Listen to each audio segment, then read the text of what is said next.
Perdana Menteri Zahir ucapan takziah kepada keluarga mendiang anti bersih.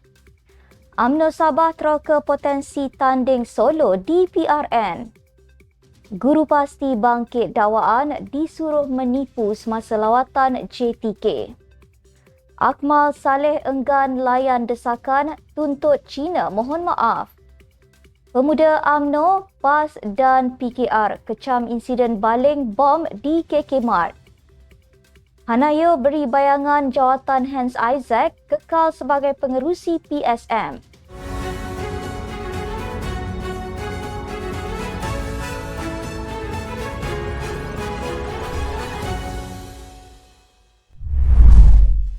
Bismillahirrahmanirrahim. Assalamualaikum warahmatullahi wabarakatuh. Salam Malaysia Madani. Bersama saya Asma Ismail dalam Netstep News edisi tengah hari 27 Mac 2024 bersamaan 16 Ramadan 1445 Hijrah.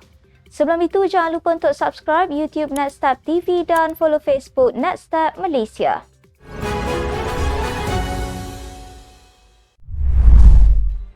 Perdana Menteri Datuk Seri Anwar Ibrahim menzahirkan ucapan takziah kepada keluarga mendiang anti bersih atau nama sebenarnya NOI yang meninggal dunia semalam di usia 78 tahun. Beliau menyifatkan mendiang N sebagai seorang aktivis yang gigih, malah menjadi teladan kepada generasi penerus untuk terus mendesak membawa perubahan. Kelibat mendiang acap kali dilihat dalam siri demonstrasi jalanan dianjurkan bersih sebelum ini yang diadakan di ibu negara. Turut mengucapkan takziah ialah Menteri Komunikasi Fahmi Fadzil yang memaklumkan mendiang mengembuskan nafas terakhir di sisi keluarga di Australia dan beliau turut menyentuh detik perkenalan mereka yang telah lama terjalin, terutama menerusi anak perempuan mendiang. Fahmi turut memuat naik gambar hitam putih mendiang memegang bunga kekwa dalam keadaan basah di luar Hospital Tun Shin menjadi imej yang menterjemahkan Perhimpunan Bersih 2 pada 9 Julai 2011. Di sebalik ura-ura semakin kuat mengaitkan kerjasama dengan warisan pada PRN, UMNO Sabah terus meneroka potensi bertanding solo bergantung kemampuannya memperkukuhkan parti menjelang pembubaran DUN negeri itu. Ketua penerangannya Suhaimi Nasir berkata, autonomi diberikan kepada mereka telah dimanfaatkan untuk berunding dengan semua parti atas arahan Presiden Datuk Seri Dr. Ahmad Zahid Hamidi. Pada 14 Disember lalu, Presiden Warisan Syafiee Apdal mendakwa Ketua UMNO Sabah Bong Muhtaradin bersetuju dengan pakatan dua parti itu bagi melawan Gabungan Rakyat Sabah GRS pimpinan Ketua Menteri Datuk Seri Haji Jinor pada PRN ke-17.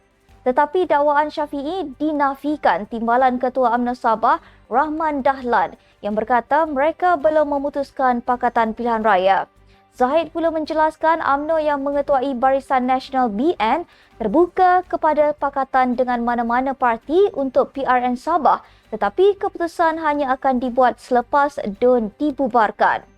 Ahad lalu, timbalan Presiden BN Muhammad Hassan berkata keputusan sama ada komponen itu bertanding sendirian atau bekerjasama dengan parti lain akan diputuskan di peringkat pusat walaupun memberikan autonomi kepada UMNO negeri berkenaan.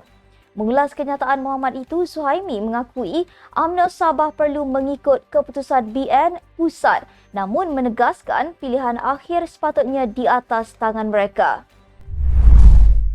Kumpulan Herti Tindas Guru Pasti membangkitkan dakwaan terdapatnya arahan daripada pihak pengurusan supaya guru tadika kendalian PAS itu berbohong semasa lawatan Jabatan Tenaga Kerja JTK. Menerusi platform X, gerakan tersebut sangat bersetuju dengan saranan pakar berhubung garis panduan jelas mengenai pekerja sukarela.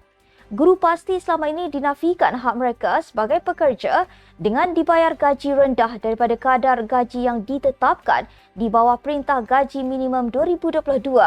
Mereka juga tidak dicarum KWSP dan Perkeso memetik memo daripada JTK Semenanjung Malaysia yang tersebar di media sosial. Turut diarah untuk disiasat adalah Sekolah Rendah Integrasi Teras Islam Sriti dan Sekolah Menengah Integrasi Teras Islam atau SMITI. Kesemua tadika dan sekolah milik PAS itu didakwa membayar gaji rendah kepada kaki tangan di bawah daripada kadar gaji minimum iaitu RM1,500. Susulan itu, rata-rata pakar menegaskan sudah tiba masanya satu garis panduan atau polisi jelas mengenai pekerja sukarela diwujudkan bagi melindungi kumpulan tersebut. Ketua Pemuda UMNO Dr. Muhammad Akmal Saleh enggan melayan gesaan daripada seorang wakil rakyat Sabah supaya beliau mendesak permohonan maaf daripada China berhubung isu penjualan stokin tertera kalimah Allah di KK Mart. Sebaliknya, beliau mendakwa ahli Parlimen Tuaran Wilfred Medias Tangau sebagai tidak memahami isu sebenar apabila membuat gesaan itu selain menyelar reaksi tidak seimbangnya mendepani kontroversi berkenaan. Menurutnya, Akmal sepatutnya memberi tekanan kepada Menteri Luar Negeri Muhammad Hassan yang juga timbalan Presiden UMNO untuk memanggil duta China dan memboikot China jika Malaysia tidak mendapat jawapan memuaskan. Sambil menyeru kepada tindakan lebih seimbang, bekas Presiden APCO berkata penarikan pantas produk itu oleh KK Mart perlu diambil kira, disusuli permohonan maaf. Sementara itu, Akmal berkata pemuda UMNO tidak akan sama sekali berundur daripada keputusan meneruskan kempen boikot KK Mart di seluruh negara meskipun dirinya menerima tekanan dari pelbagai pihak. Pemuda UMNO mengecam sekeras-kerasnya insiden KK Mart di Jalan Brusih dekat Bidor dilempar bom petrol semalam. Ketuanya, Dr. Muhammad Akmal Saleh berkata semua pihak wajar menyerahkan kes berkenaan kepada polis. Sementara itu, PAS juga menyifatkan kejadian itu sebagai satu perbuatan yang tidak boleh diterima akal dan wajar dikecam.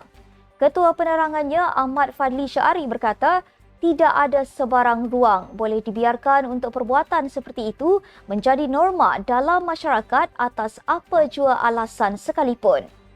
Dalam pada masa sama, Naib Presiden PKR Nik Nazmi Nik Ahmad berkata semua pihak bertanggungjawab dalam mengekalkan keharmonian di negara.